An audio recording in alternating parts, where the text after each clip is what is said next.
क्या आपके चेहरे पर एक्नी तो ख़त्म हो गई है लेकिन उनके ज़िद्दी निशानात अभी तक मौजूद हैं? अगर हाँ, तो आज की वीडियो आपके लिए बहुत अहम है क्योंकि इसमें मैं बताने जा रही हूँ एक्नी के निशानात क्यों रह जाते हैं और होम्योपैथी में उनके इलाज के मुतालिक तफसीली मालूमात। अस्सलाम वालेकुम, मैं हूँ डॉक्टर मुमताज़ अता और आप देख रहे हैं डॉक्टर मुमताज़ अता होम्यो क्लिनिक। अक्सर लोग समझते हैं कि जब एक्नी ख़त्म हो गई तो फिर मसला भी ख़त्म हो गया, लेकिन हकीकत में बहुत से अफराद को एक्नी के बाद चेहरे पर काले धब्बे, सुर्ख निशानात या फिर गड्ढे रह जाते हैं, जो कि कॉन्फिडेंस को भी बहुत ज़्यादा मुतासिर करते हैं।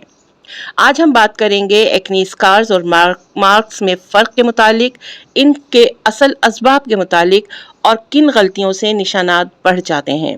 इसके अलावा होम्योपैथिक अप्रोच क्या है, इसलिए वीडियो को आखिर तक ज़रूर देखिएगा। सबसे पहले ये समझना ज़रूरी है कि हर निशान एक स्कार नहीं होता है। जब एक्नी ठीक हो जाती है तो कुछ लोगों के चेहरे पर काले या लाल निशानात रह जाते हैं। ये मार्क्स वक्त के साथ साथ ख़त्म हो सकते हैं, लेकिन जब स्किन की गहरी लेयर डैमेज हो जाए तो फिर गड्ढे या फिर परमानेंट स्कार्स बन जाते हैं। यानी काले या लाल धब्बे जो होते हैं वो मार्क्स कहलाते हैं, लेकिन गड्ढे या फिर स्किन की अनइवन सरफेस वो स्कार्स कहलाती है। दोनों की नेचर और रिकवरी मुख्तलिफ होती है। अगर आप बार बार मुहासों को हाथ लगाते हैं या उन्हें दबाते हैं, नोचते हैं, तो हो सकता है आप खुद अपने चेहरे पर जिंदगी भर के निशानात बना रहे हैं। एक्नी स्कार्स की चंद अहम वजूहात हैं, जिनमें सबसे पहली वजह मुहासों को दबाना या नोचना है। सबसे बड़ी गलती ये है कि लोग एक्नी को नोचते या दबाते हैं, इससे इन्फेक्शन गहरा हो जाता है और स्किन को ज़्यादा नुकसान पहुंचता है। जिन लोगों को बहुत ज़्यादा और गहरे मुहासे या एक्नी होती हैं, उनमें स्कार्स का ख़तरा बहुत ज़्यादा होता है।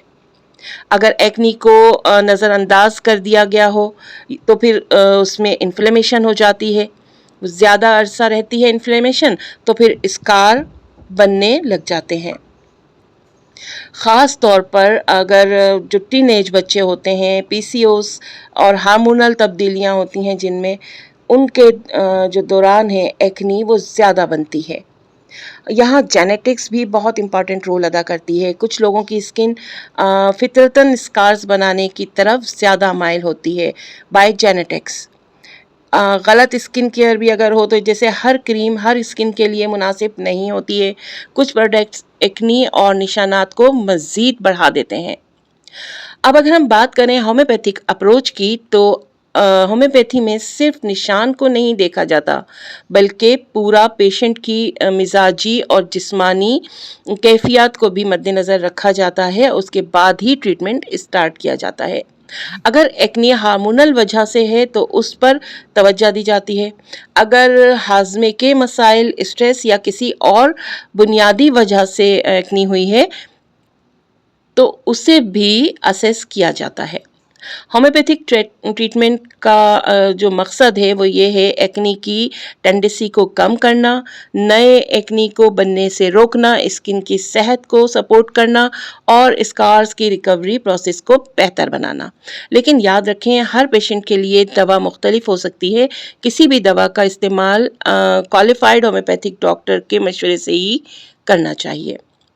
यहाँ मैं कुछ इंपॉर्टेंट टिप्स ज़रूर आप लोगों को देना चाहूँगी कि अगर आप अपने एक्नी स्कार से बचना चाहते हैं तो मुहासों को कभी ना दबाएं, चेहरा साफ रखें, पानी ज़्यादा पिए, नींद मुकम्मल करें। एक्नी का वक्त पर इलाज करवाना बहुत ज़रूरी है, लिहाजा वक्त पे ट्रीटमेंट लें।